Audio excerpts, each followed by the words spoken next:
Aries, welcome to your weekly Sidereal forecast for July 6th to the 12th. My name is Athen. So we've got this week an opposition starting off with the Sun and Pluto from your third house and your ninth house, which has been this ongoing opposition because this is where we had the full moon last week. So we do enter the week with the disseminating phase and going into the balsamic, so we'll start to feel this lowering of energies. But the energy should be quite high, especially this first half. But for you, Aries in particular, your ruler and sun down here at the bottom of the chart, you might be noticing your energy is a little bit lower right now and for maybe the next month or two while these planets are at the bottom of your chart because they like to be up at the top. So the energy, whether it's lower or not, it's best when it's used in the area that it's in. So for you, it's here in the communications, it's here in the thinking, which is always a good time to be doing things like reading, doing writing, things like that, reflecting on things, thinking about stuff, especially relating to life path. I would say especially this early part of the week because that full moon was in that ninth house of life path and of philosophy, and I think a lot of those perspectives of life changed for you, and they will continue, I feel like, this week, particularly relating to that self-expression when Pluto opposes up to the Sun here on Monday. So the key here is always balance. While it is a good time for you to be thinking about the rational and intellectual side of things, such as through the reading and writing, also considering the expansive aspects of life, the possibilities, the open horizons, learning maybe in the philosophical or spiritual sense. So that's an important balance here for you this early part of the week with that opposition and having that non-attachment to the way things are perhaps unfolding in life and relating to philosophy, etc., will be a good way to work with Pluto because Pluto naturally is the planet where it shows us where we may have attachments that need to be released. So relating to ninth house matters for you. And it'll be through that you can find that harmony and in that peace between these two areas, which is really just a harmony of the left and the right side of the brain. You might say the rational with the more theoretical spiritual stuff and seeing the practical of the spiritual or of the philosophical and the philosophical of the practical, and tying those two together I think will be very important. But nonetheless, especially with your ruler down here, writing, communicating, doing all that sort of mental sort of energy stuff will be important for you. Now, on Wednesday, and actually the days surrounding it, Tuesday, Wednesday, and Thursday, your ruler will be trining up to Neptune. So this, as this middle part of the week, there is this flow about it. I think you can find these things certainly quite relaxing.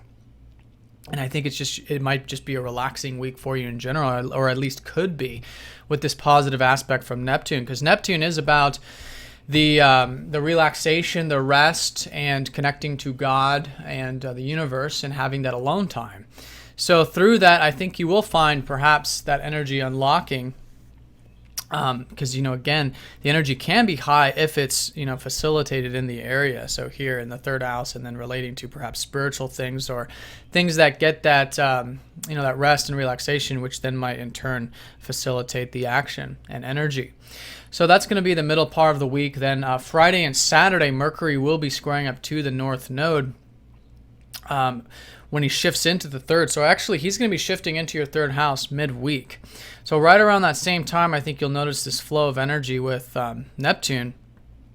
Mercury going into the third is a time of learning. I mean, it's just naturally what it is because Mercury, our minds in the house of communications and learning, really activates that, especially because for you, it's in Gemini, which is a dignity sign for Mercury. So Mercury is very well placed for everybody for the next few weeks here of this transit, and for you it's certainly about the mental sphere of things. So I think incorporating that into the daily environment will be good with Mercury, because Mercury does naturally rule the sixth house, and just thinking about how you're thinking about things and how you're communicating and all of that, and finding that again balance with that area. So Friday and Saturday, after he goes into that third, he'll be squaring up to the North Node, reminding us that for you this life path of the year is relating to growth. It's relating to self-improvement, to health, to being of service, to developing your crafts. And you may or may not be feeling this personally because it's not a personal planet, but that's certainly where the flow is for you this year. So I'd really recommend it. Friday and Saturday, put in that constructive energy, which is the square into these things, and I think you can learn quite a bit and perhaps get quite a bit done, especially because Mercury does naturally rule your 6th house. Now, over the weekend, Sunday in particular, actually, we start to enter into the next week with some challenging aspects. Venus will be squaring up to Saturn. We probably won't be feeling this till Sunday, though. So here it's challenging in the sense that it takes that effort, but it doesn't have to be difficult. It's just a matter of our orientation. And so with Saturn, it's always about hard work. And so if you're willing to put in hard work, especially relating to your relationships, your one-on-one connections, and anything financial or material or just in general with your values, then that can be very constructive, and that can be very mature, very responsible energy to be put into that. And while that's happening, the sun will be squaring up to Uranus on Sunday going into next week as well. So keeping things, from making any sudden rash decisions on Sunday and Monday of next week, which I'll talk more about in the next weekly. But on Sunday, just keep it, balanced, keep it calm, because Uranus can sometimes be that sudden erratic energy where we just want to suddenly do things. And it's important with the square energy that we do it in a balanced way. But maybe there are some things to change. Maybe there are some more things relating to freedom and liberation that need to be, implemented into the way you think about things and communicate in all of these 3rd house activities, which are certainly highlighted for you. But that's going to be mostly the flavor of next week. I'll cover that in the next weekly.